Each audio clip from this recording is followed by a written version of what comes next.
Hindi pala maganda guys kung naka-auto caption ang ating mga video kay Meta.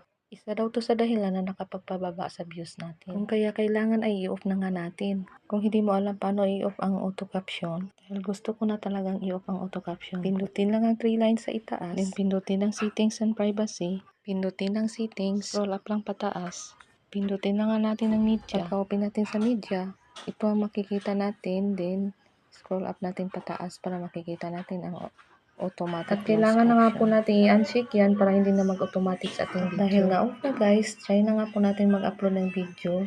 Pipili muna ako ng video para makita nga natin, ma-check natin kung naka-close na nga ba ang automatic. Pag nag-upload tayo ng ating video, itong makikita natin, scroll up natin pa itaas, makita natin yung close caption. Pindutin na nga po natin ang close caption at ayan makikita naman natin na naka-close caption automatic. Pwede naman natin i-on off yan at sa may settings, pindutin na nga at ito mag-direct na nga sa settings. Ayan lang guys, kung nagustuhan nyo ang video na ito, paki-like, follow, subscribe for new videos tutorial. Maraming salamat.